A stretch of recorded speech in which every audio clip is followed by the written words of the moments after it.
Hello everyone, मैं हूं doctor Surabhi Solanki और आज के इस वीडियो में हम एक्टोपिक प्रेगनेंसी के बारे में बात करने वाले हैं।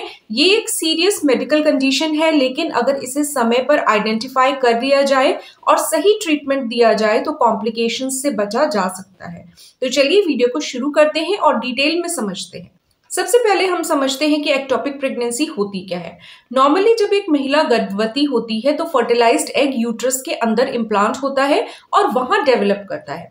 लेकिन एक्टोपिक प्रेगनेंसी में ये फर्टिलाइज्ड एग यूट्रस के बाहर ज्यादातर फेलोपियन ट्यूब में इम्प्लांट हो जाता है।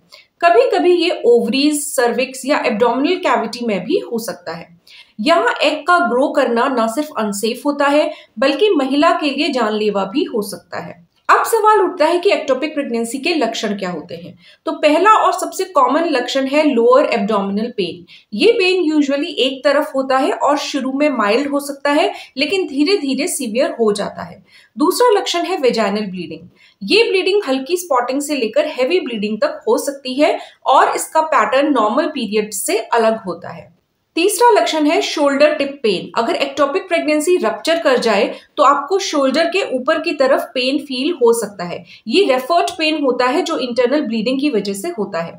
चक्कर आना, बेचैनी और एक्सट्रीम केसेस में फेंट होने तक की सिचुएशन भी हो सकती है। अगर आपको लगातार low blood pressure, rapid heart rate या वीकनेस फील हो रही है तो ये इंटरनल ब्लीडिंग के साइंस हो सकते हैं, जो कि इमरजेंसी है। अब बात करते हैं कि एक्टोपिक प्रेगनेंसी के कॉजेज क्या हैं। सबसे बड़ा रिस्क फैक्टर है फेलोपियन ट्यूब्स का डैमेज। ये डैमेज किसी पेल्विक इन्फेक्शन, सर्जरी या प्रीवियस एक्टोपिक प्रेगनेंसी की वजह से हो सकता है। अगर आपको सेक्सुअली ट्रांसमिटेड इन्फेक्शंस जैसे कि क्लेमाइडिया या गोनोरिया का इन्फेक्शन रहा है तो आपका रिस्क बढ़ जाता है। स्मोकिंग भी एक मेजर फैक्टर है जो फेलोपियन ट्यूब्स के फंक्शन को अफेक्ट करता है।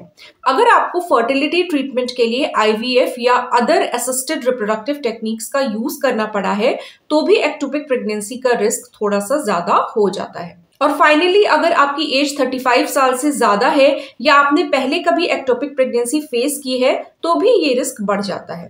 अब सवाल ये है कि अगर आपको लगता है कि आपको एक्टोपिक प्रेगनेंसी हो सकती है तो आप क्या करें। सबसे पहला स्टेप है डॉक्टर से कंसल्ट करना।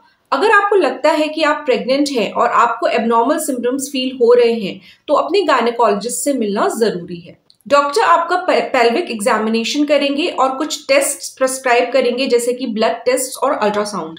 ब्लड टेस्ट से HCG हार्मोन का लेवल मेजर किया जाता है जो प्रेगनेंसी को डिटेक्ट करता है। अगर ये लेवल नॉर्मल से कम या अनयूजुअल लगता है तो ये एक्टोपिक प्रेगनेंसी की तरफ इंडिकेट कर सकता है। अल्ट्रासाउंड के थ्रू डॉक्टर्स चेक करते हैं कि प्रेगनेंसी यूट्रस के अंदर है या बाहर। अब हम बात करते हैं एक्टोपिक प्रेगनेंसी के ट्रीटमेंट की।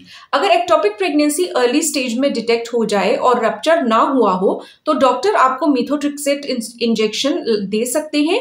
ये इंजेक्शन फर्टिलाइज्ड एग को ग्रो करने से रोकता है और धीरे धीरे एब्जॉर्ब होने देता है। लेकिन अगर एक्टोपिक प्रेगनेंसी रप्चर हो गई हो तो इमरजेंसी सर्जरी जरूरी होती है। इस सर्जरी में डैमेज फेलोपियन ट्यूब को रिपेयर या रिमूव किया जाता है।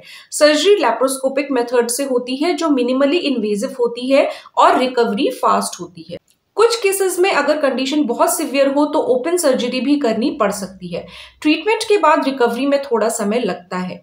अगर आपका सर्जरी हुआ है तो आपको अपने डॉक्टर के दिए गए इंस्ट्रक्शंस को स्ट्रिक्टली फॉलो करना होगा। साथ ही मेंटल हेल्थ का भी ध्यान रखना जरूरी है क्योंकि एक्टोपिक प्रेगनेंसी का एक्सपीरियंस इमोशनली ड्रेनिंग हो सकता है। अब कुछ इंपॉर्टेंट बातें जो आपको याद रखनी चाहिए। एक्टोपिक प्रेगनेंसी को प्रिवेंट करना हमेशा पॉसिबल नहीं होता है, लेकिन आप अपने रिस्क फैक्टर्स को रिड्यूस कर सकते हैं। रेगुलर चेकअप्स करते रहिए और अगर आपको पेल्विक इन्फेक्शन का रिस्क है तो उसका टाइमली ट्रीटमेंट लें। स्मोकिंग ना करें और अपने रिप्रोडक्टिव हेल्थ का ख्याल रखें। अगर आपको पहले एक्टोपिक प्रेगनेंसी हुई है तो नेक्स्ट प्रेगनेंसी प्लान करने से पहले अपने डॉक्टर से जरूर बात करें। दोस्तों, आखिर में मैं यही कहूंगी कि अपनी बॉडी के सिग्नल्स को समझना और उन्हें इग्नोर ना करना बहुत जरूरी है। अगर आपको लगता है कि आप एक्टोपिक प्रेगनेंसी के सिम्टम्स फेस कर रही हैं तो बिना किसी डिले के मेडिकल हेल्प लीजिए। टाइम पर ट्रीटमेंट लेना आपकी हेल्थ और फ्यूचर प्रेगनेंसीज के लिए बहुत इंपॉर्टेंट होता है। तो होपफुली आज का ये वीडियो आपको कुछ यूजफुल लगा होगा, काम का लगा होगा। अगर अच्छा लगा है तो वीडियो को जरूर शेयर कीजिए और मेरे चैनल को सब्सक्राइब कीजिए। सब्सक्राइब करने के साथ साथ नोटिफिकेशन बेल जरूर प्रेस कर दीजिएगा। लेकिन यूट्यूब कई बार नोटिफिकेशंस नहीं भेजता है, इसलिए मैं रिकमेंड करूंगी कि आप मेरे चैनल को यूट्यूब सर्च टैब पर डॉक्टर सुरभि सोलंकी टाइप करके सर्च कीजिए, आपको चैनल मिल जाएगा। मैं रोज ही 11 बजे एक नया वीडियो डालती हूँ, तो आप चेकआउट कर सकते हैं मेरे लेटेस्ट वीडियोस को। और 500 से ज्यादा मेरे पुराने वीडियोस हैं प्रेगनेंसी के ऊपर, तो आपको जो भी इंफॉर्मेशन प्रेगनेंसी के बारे में चाहिए आपको मेरे चैनल पे मिल जाएगी, तो आप चैनल विजिट कर सकते हैं। अगर आप मुझसे 1-to-1 कंसल्टेशन लेना चाहते हैं तो मेरा व्हाट्सएप नंबर आपको टाइटल में मिल जाएगा, तो इस नंबर पे आप मुझे व्हाट्सएप पे कांटेक्ट कर सकते हैं। कंसल्टेशन फ्री तो नहीं है, उसमें मेरी फीस लगती है 150 रुपीज में चार्ज करती हूँ, तो वो बहुत ज़्यादा आई होप नहीं है, नॉमिनल चार्जेस हैं। तो जो भी पेमेंट करता है उससे मैं ज़रूर बात करती हूँ और कंसल्टेशन देती हूँ। तो फिलहाल आज के वीडियो के लिए इतना ही, और कल मिलेंगे एक नए और इन्फॉर्मेटिव वीडियो के साथ।